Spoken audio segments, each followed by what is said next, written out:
CNU Taiwan Ranting Tau Yen sekaligus hormat peringatan tahun baru 1448 Hijriah. Saya sering sampaikan sesungguhnya bukan hanya setahun sekali kita syukuri, tapi setiap hari adalah waktu dan kesempatan baru yang wajib kita syukuri, karena setiap hari kita diberi waktu baru oleh Allah. Betul? Makanya begitu bangun tidur kita diperintah berdoa. Yang doa itu diawali dengan ungkapan syukur. Alhamdulillah. Hafal kan doa bangun tidur? Alhamdulillahilladzi kok amani wasakoni iki sapa iki? Mangkane ini pengajian yo aja mangan wae. Sampai doa bangun tidur keliru doa habis makan. Dikira saya nggak tahu yang dari tadi mau makan. Ngerti, cuma aku diem. Muga-muga keselak. Lha wong kene pertentangan kok kono. Rupane ayu gragas. Doa bangun tidur itu alhamdulillahilladzi ahyana ba'dama amatana wa ilaihin nusyur. Itu kalau bangun tidurnya sebelum subuh. Lah kalau kesiangan jam 8, 9 baru bangun, doanya lain. Innalillahi. Coba baru bangun tidur aja langsung disuruh doa, yang doanya diawali dengan alhamdulillah, diperintah bersyukur. Bapak perhatikan, yang disyukuri, yang dialhamdulillahi bukan tidurnya semalam, bukan. Alhamdulillah semalam aku tidurnya nyak, bukan itu yang dialhamdulillahi. Alhamdulillah tadi malam tidurku tenang, hujan rintik-rintik aku kemulan, bukan itu. Alhamdulillah tadi malam aku tidur mimpi indah, mimpi berjumpa sama Abah Anza, bukan itu yang dialhamdulillahi.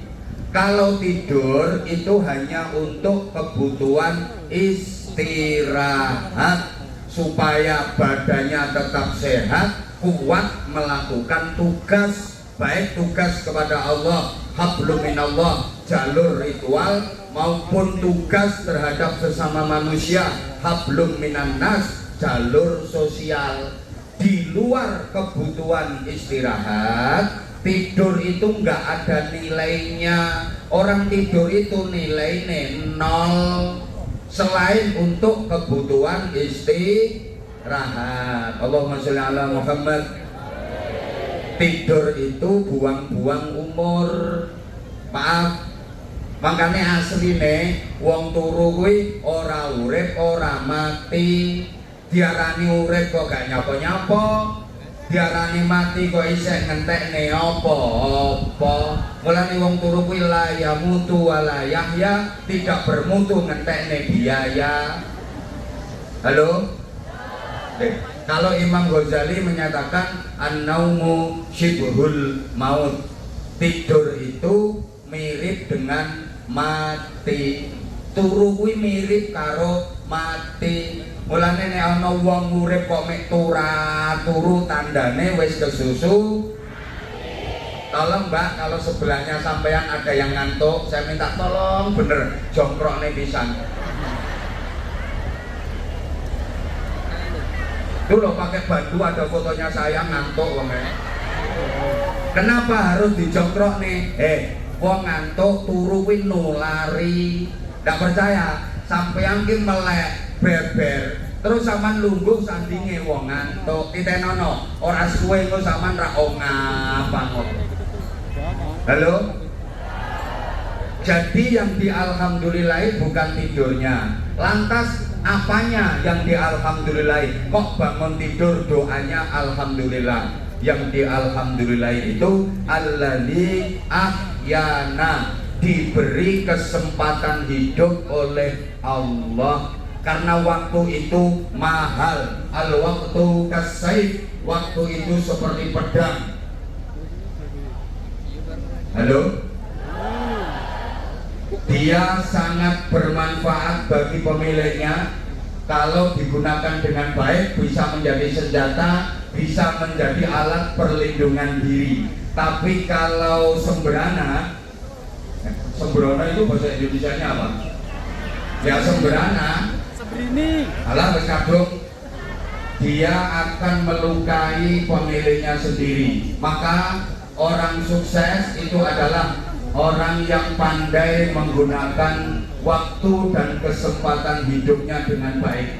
Sebaliknya, orang gagal itu karena dia tidak pandai menggunakan waktu dan kesempatan dengan baik.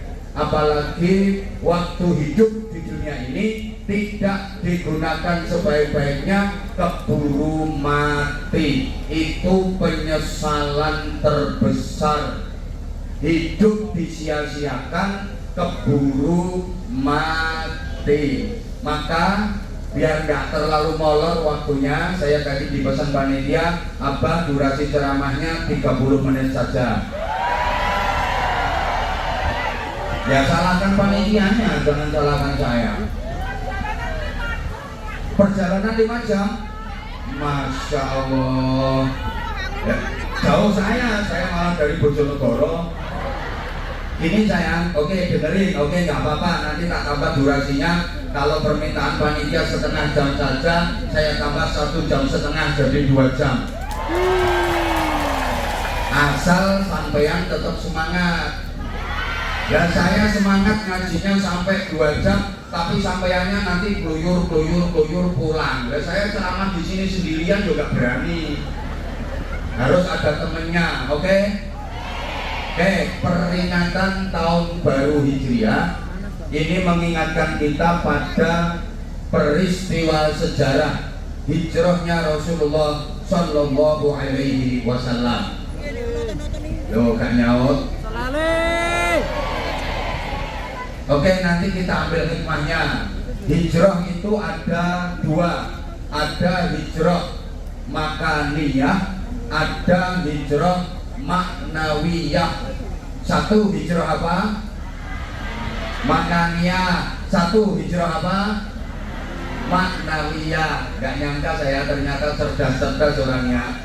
Tapi hanya 20%. Yang 80% cantik cuma oon. Diulang, perhatikan tuh sayang.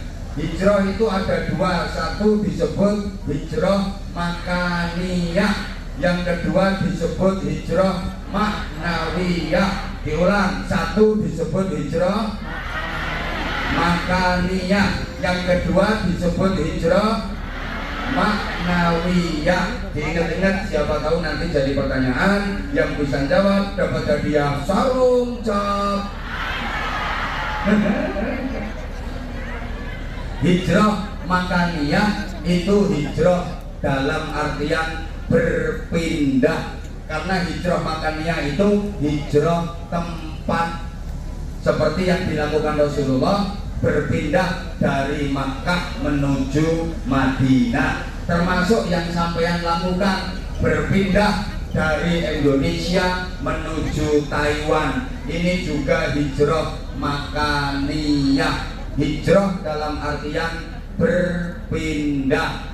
Dari Ponorogo ke Taiwan, dari Madiun ke Taiwan, dari Blitar ke Taiwan, dari Malang ke Taiwan, dari Bojonegoro ke Taiwan. Ini hijrah tempat, hijrah makaniyah. Dari Wonosobo ke Taiwan, dari Ciamis, Banjarnegara, dari Indramayu ke Taiwan. Ini iya semua dari Indonesia. Oke. Yang kedua, hijrah maknawiyah, hijrah dalam artian berubah.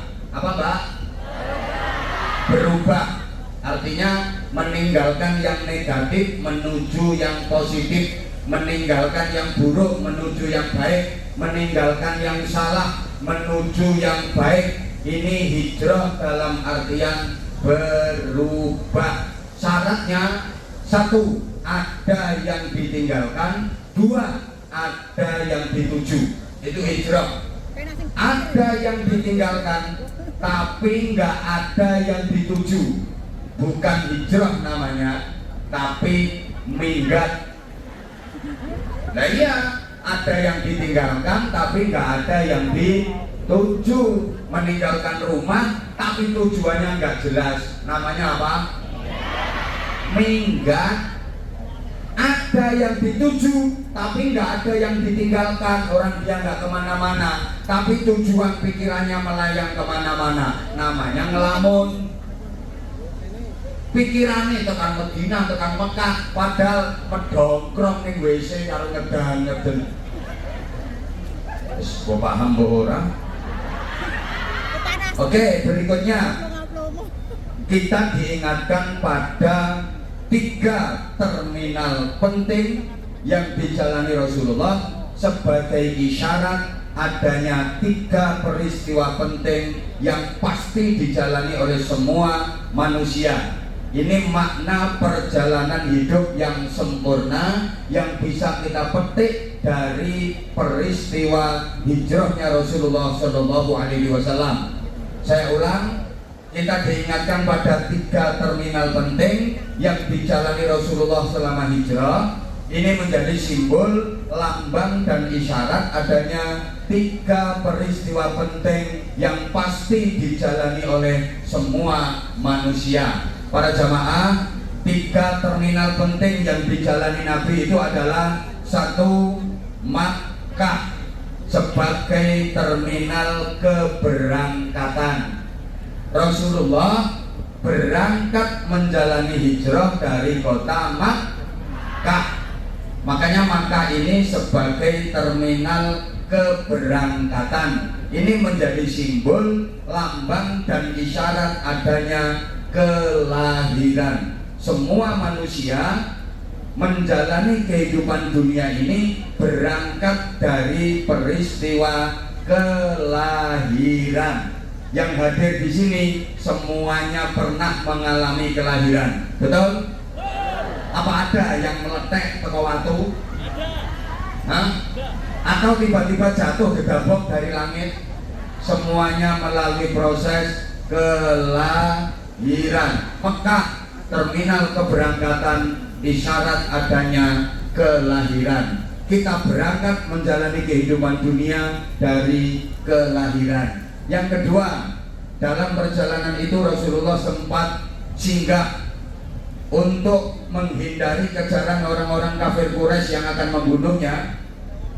Didampingi Sayyidina Abu Bakar Siddiq, Rasulullah bersembunyi dan istirahat di gua. Kok iso gua hantu iso kok? Di gua?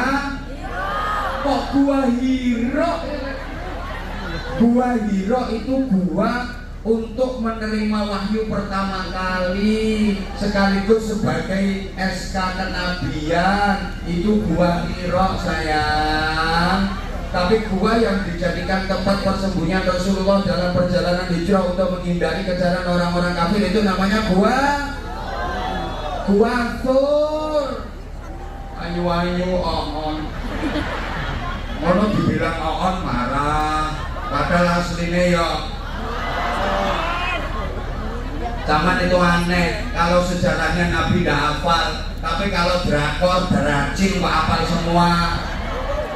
Halo, ingat-ingat namanya gua Sur. Ini sebagai terminal transit peristirahatan, menjadi simbol dan isyarat adanya kematian. Setelah menjalani kehidupan dunia, semua manusia akan ditransitkan di alam kubur melalui peristiwa kematian. Eleng-eleng. Yang ketiga, Madinah sebagai terminal tujuan. Tujuan hijrah itu adalah kota Madinah. Ini terminal tujuan, menjadi lambang dan isyarat adanya kebangkitan kembali sesudah mati. Setelah kematian, hidup di alam kubur bukan berarti urusan selesai, bukan berarti perjalanan manusia selesai, tidak. Tapi kita akan dibangkitkan kembali sesudah mati. Jadi itu 3 terminal, Mekah, Sur, Madinah, menjadi lambang bagi kita, isyarat bagi seluruh manusia adanya kelahiran, kematian, kebangkitan kembali sesudah mati. Semua manusia pasti mengalami kelahiran, semua manusia pasti mengalami kematian, semua manusia pasti mengalami kebangkitan kembali sesudah mati. Semua manusia pasti lahir, semua manusia pasti mati, semua manusia pasti akan dihidupkan kembali sesudah mati. Saya yakin yang hadir di sini semua tahu itu. Saya yakin yang hadir di sini semua sadar itu. Bahkan semuanya yakin kalau semua manusia pasti lahir, semua manusia pasti akan mati, semua manusia pasti akan dihidupkan kembali sesudah mati. Tapi banyak yang tidak menyadari, banyak yang lupa. Yang paling sering dilupakan adalah kematian dan kebangkitan kembali sesudah mati. Kalau kelahiran banyak yang ingat karena memang diingat-ingat, bahkan dicatat.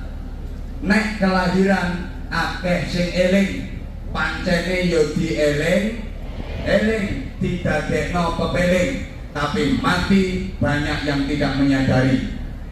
Hidup lagi sesudah mati banyak yang tidak menyadari. Padahal tahu, padahal yakin, buktinya tidak mau mempersiapkan diri menghadapi dua peristiwa pasti yang bernama mati dan hidup lagi sesudah mati. Yang disiapkan hanya untuk hidup di dunia, hidup di dunia, hidup di dunia. Padahal cuma sementara dan sebentar banget. Sedangkan untuk persiapan hidup di akhirat yang selama-lamanya, kita seringkali tidak menyadari, tidak mempersiapkan diri, tidak mentengke. Betul? Betul? Buktinya tadi cuma 50 NT, bahkan ada yang 20, bahkan ada yang koin. Padahal itu yang untuk hidup selama-lamanya di akhirat nanti. Kok kalah karo regane BH? Halo? Tidak apa-apa, nanti masih ada kesempatan kedua untuk pesantren saya. Kebetulan ini tahun pelajaran baru, Mbak-mbak. Saya pertama mengucapkan terima kasih kontribusi dari jamaah Taiwan untuk pesantren kami, keren, luar biasa. Tepuk tangan untuk jamaah Taiwan. Jadi kalau sampai lihat di IG, ya IG resmi kami @abahhanza_official, itu IG resminya. Follow dong, nanti tak full back. Yaitu yang pegang admin, itu akun IG resminya @abahhanza_official. Itu mungkin di situ nanti sampean bisa tahu progres dari pembangunan dan perkembangan di pesantren kami. Sampean kalau lihat itu ada sedang pondasi persiapan gedung 3 lantai hadap-hadapan, itu kurang lebih ada 42 ruang, anggarannya 10 miliar kurang lebih. Nanti kalau sampai lihat sebelahnya ada gedung yang udah berdiri, itu diantaranya anggaran dan dananya juga dari Taiwan. Jadi sama kalau pas lihat postingan itu, aku melu bangun sah.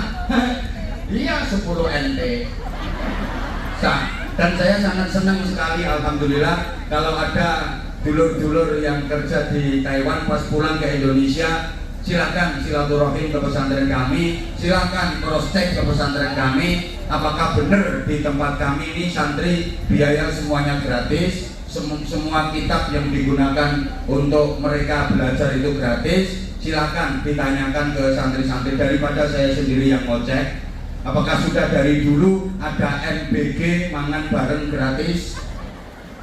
Iya benar. Apakah anak santri baru seragam sekolahnya juga gratis dan di sini tidak ditarik biaya? Monggo cek sendiri, saya akan senang. Itu diantara kontribusi dari penjenengan.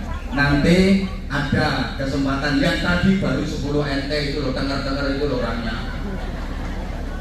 Masih ada kesempatan nanti di agak akhir majelis ini, ada kesempatan bagi penjenengan untuk membantu anak-anak yatim di pesantren kami. Alhamdulillah, Mbak, kemarin pendaftaran santri baru yang daftar 1.500 lebih. Tapi karena fasilitas kami hanya bisa menerima putra-putri 400 saja. Jadi lebih banyak yang belum bisa diterima daripada yang bisa diterima. 1.500 lebih yang daftar, tapi karena fasilitas, karena sarana dan prasarana yang sangat terbatas, kami hanya bisa menerima 400-an santri putra putri, itu pun sudah plus yatim dan santri yang dari luar Jawa. Mohon dukungan dan doanya. Matur suwun dari panjenengan semua, luar biasa keren. Oke, saya ulang. Kalau kelahiran banyak yang ingat, karena memang kelahiran itu selalu ingat, bahkan dicatat. Tapi kematian sering dilupakan, hidup lagi sesudah mati sering dilupakan. Semangat dong sayang. Kalau kelahiran banyak yang ingat, karena memang selalu diingat, bahkan dicatat. Di mana-mana yang dicatat setahu saya kelahiran.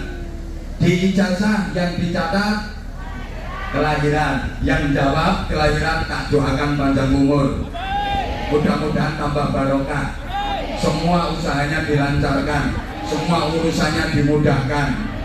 Yang gak jawab hati-hati, awas nanti malam kalau tidur merem. Kalau kelahiran ya banyak yang ingat, karena memang kelahiran itu selalu diingat-ingat, bahkan dicatat. Buktinya di ijazah yang dicatat, sing banter di akte yang dicatat, di buku nikah yang dicatat, di KTP yang dicatat. Apa ada yang KTP-nya di situ tercatat tanggal kematian?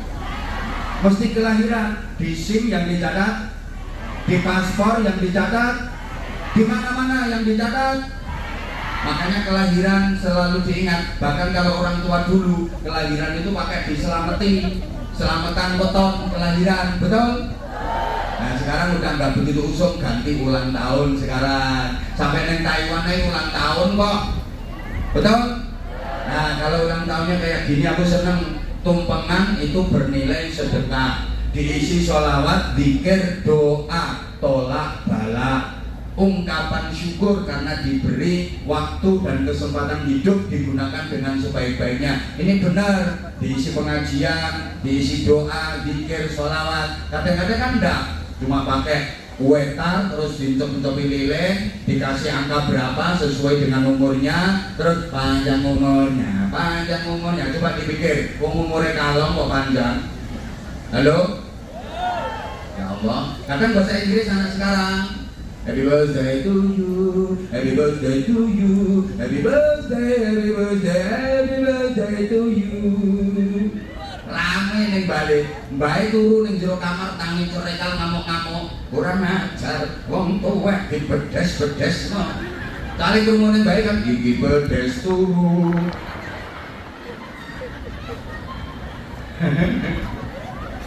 Iki bedes turu. Makanya orang sekarang itu dikit-dikit harus bisa bahasa Inggris. Jujur, saya itu kan nggak pintar bahasa Inggris, atau bisa dibilang nggak bisa lah. Makanya saya kalau kemana-mana bawa anak saya, Bima, ini sebagai penerjemah. Nah, di pesawat aja itu kan ditawari sama pramugarinya, ditawari minta makan apa, minta minum apa. Aku ya saya menang ya tanya itu. Saya kan nggak bisa. Halo? Di imigrasi juga, saya bahasa Inggris itu bisanya cuma I sing under two link I belum new.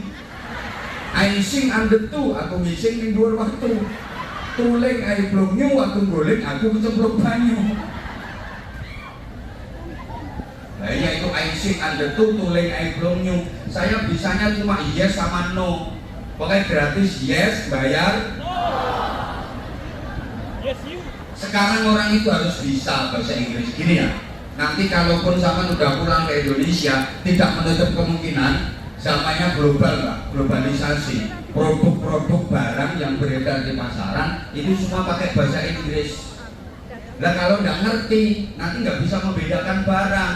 Bentuknya sama persis, tapi barangnya berbeda, fungsinya berbeda karena tulisannya pakai bahasa Inggris. Nanti sama nggak bisa membedakan antara kecap dengan sampo. Kan podo persis bentuknya sasetan, curut-curutan cair rupane ireng. Bojone sampeyan njaluk gawe ke sambal kecap, sampean jukone sret dikira kecap ternyata sampo diulek tone bojo dipangan ya murah cangkem muntuk sirahe gatel rambutnya kotor kepengen keramas ambil saset hitam dikira sampo ternyata yang turu dirubung semut barangnya podo sama persis tapi tulisannya pakai bahasa Inggris dan nggak bisa membedakan sakit mata maunya diobati pakai salep obat sakit mata keliru lem Alteco nah kan podo persis halo apalagi bahasa Arab maaf orang Islam itu walaupun secara global dikit-dikit harus ngerti bahasa Arab. Coba pedoman utama kita dalam beragama itu Al-Quran dan hadis. Semuanya pakai bahasa Arab. Dan kalau nggak ngerti gimana cara memahami Quran dan hadis, apalagi mengamalkan, mengerti aja ndak. Ini di rumah ini orang ya aku ngomong. Ibadah paling utama adalah sholat.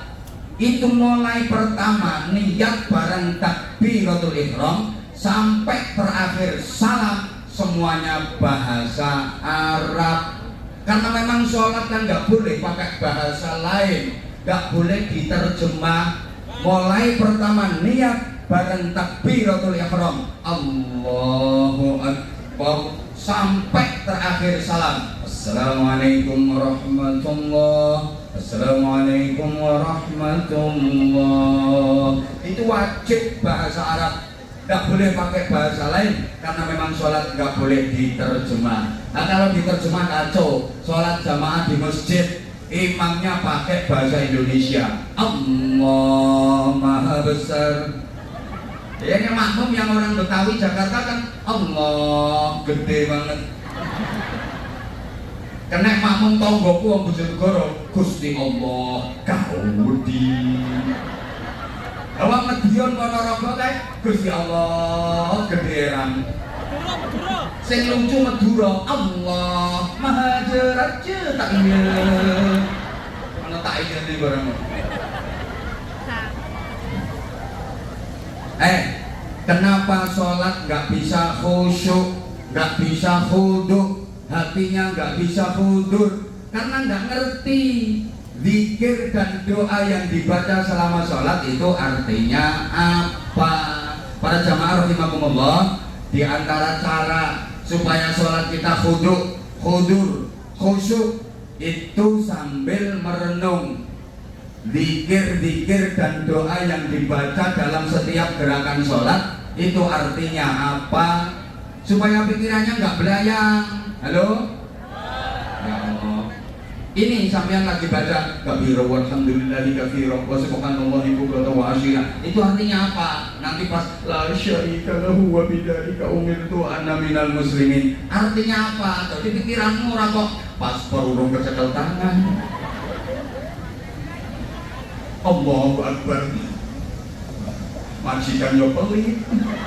Ngomong liman halika arep libur yang ngelera karuan. Karena apa? Sampean ndak angen-angen. Coba kalau ngerti artinya, itu cara khusyuk. Halo? Ketika rukuk, subhana rabbiyal azimi wa bihamdi, subhana rabbiyal azimi wa bihamdi. Artinya apa? Nah kalau ndak ngerti artinya ya terus sholatnya cepet banget ngono kae kaya sholatmu ki lho. Hampir Allahu Akbar. Untung jadi guling-guling, ndut-ndut, gobek-gobek. Cerekal meneh Allahu Akbar, betul-betul jadi guling-guling gendut gobek-gobek. Nah itu sama malaikat nggak ditulis sholat, itu ditulis senam. Saya itu heran kalau ada orang sholat yang terlalu cepat yang dibaca apa coba? Nah ruko paling cepat kan subhana rabbiyal azim wa bihamdi 3 kali.